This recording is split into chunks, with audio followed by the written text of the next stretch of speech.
Hello and welcome to another StarCraft 2 co-op video. Today we'll be looking at another post from a Chinese forum about the upcoming mutation. Easy mutation. Nothing much to worry about in terms of enemy strength. The most is to be careful of speedy liberators and zerglings that ignore the player's units and lock on to the bots. If you encounter lings or liberators, don't assume that because you have defenses at the entrances you can rest easy. The main thing is to split units including trash buildings to defend or move around quickly. Don't choose two commanders that cannot move around instantly. And then you both have two getting dragged around by the attack waves, and in the end they snipe one of the bots. If you don't have confidence or don't like the trouble, I recommend referencing the strategy I posted before. Here you can see how to stuff the spawns. By doing this, the enemies will come from at most two directions. Each player can defend one side. And here are the pictures. You can check out my guide, I suppose. The places to stuff for the last set of bots are the bottom right near the bot from the third set and the top right corner in the middle of the high ground. After stuffing them, they will all come from the far left side or the left side of the upper path, with the exception of the second wave and when Stedman says the bots are returning at 27-23, which will always spawn in the bottom right. Just like before, this mutation doesn't really require specific commanders. The following commanders can defend multiple bots at the same time, so they are among the top. If they make units, they can press F2 except Lone Wolf and Tower commanders who don't split units to defend. Lone Wolf, Tychus, Sirius, Nux, one person at each bot. You can even use Blaze if the enemy is a ground comp.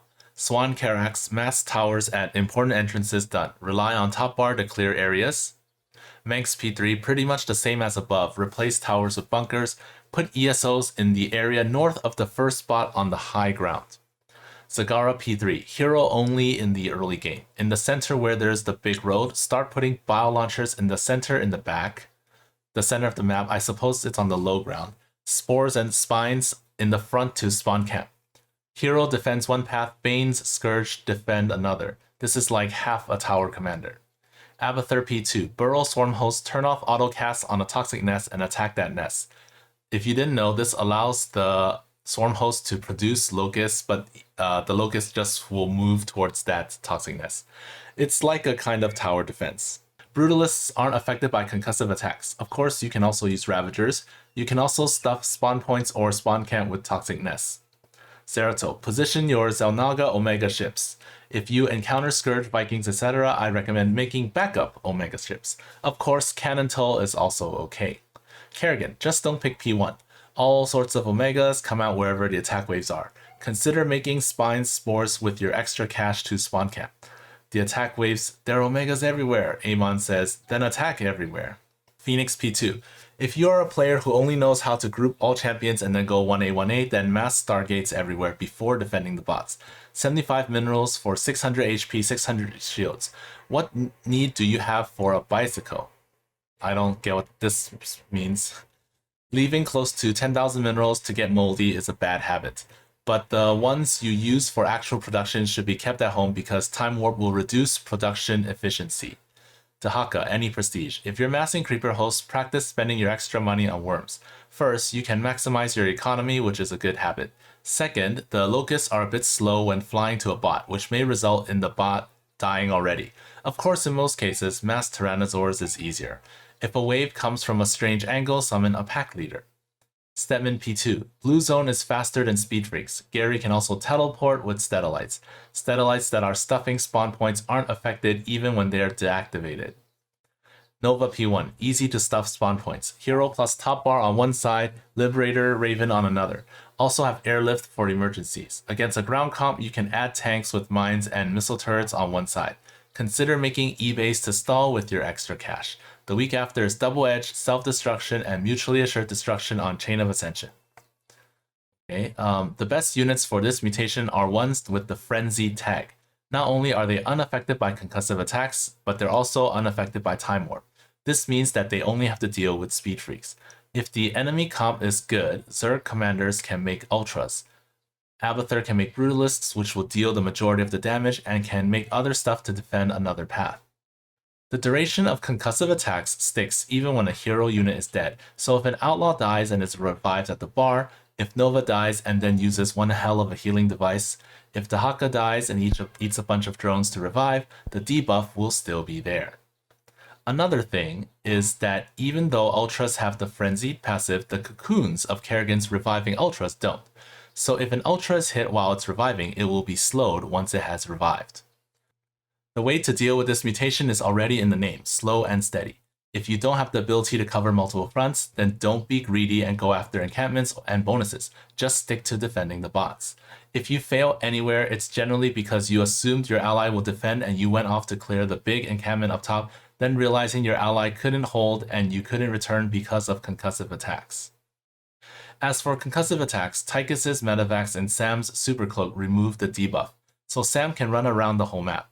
Hopefully you don't encounter a Zerg enemy. Odin also isn't affected by concussive attacks.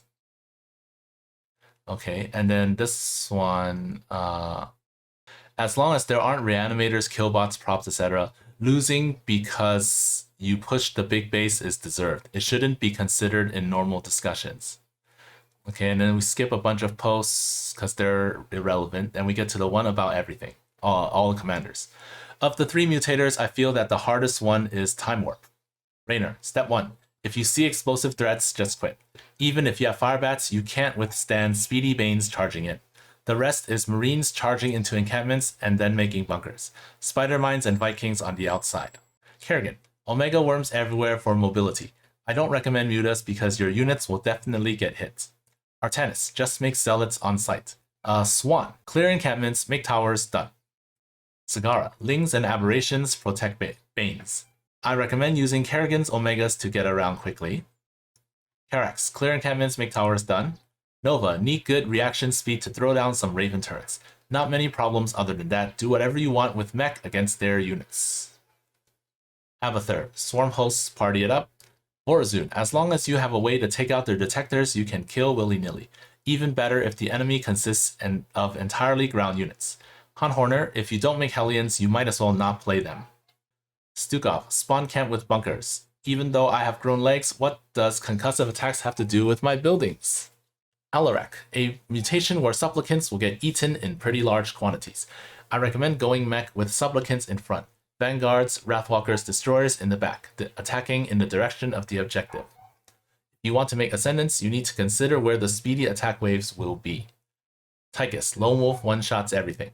Dahaka, make any random trash units to get through the early game, then mass Tyrannosaurs and spawn camp. Nobody's not going to pick P2 anyways, so why not just completely give up your intellect? Phoenix, don't save your minerals, turn them into buildings to stall. Your buildings are cheap anyway, so put them to good use.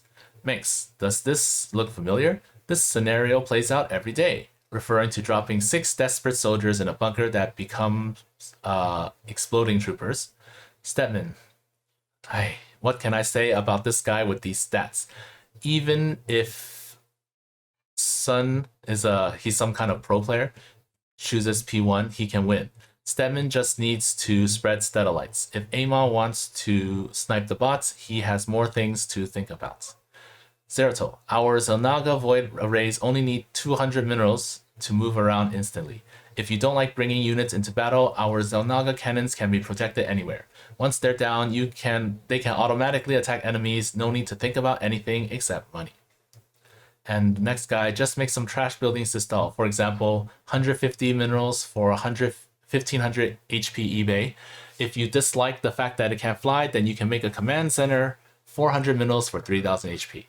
This last one is about the one after, so it doesn't matter. Alright, and that's it. And that's it for this post. What advice do you have for this mutation? Comment it down below and I'll see you next time.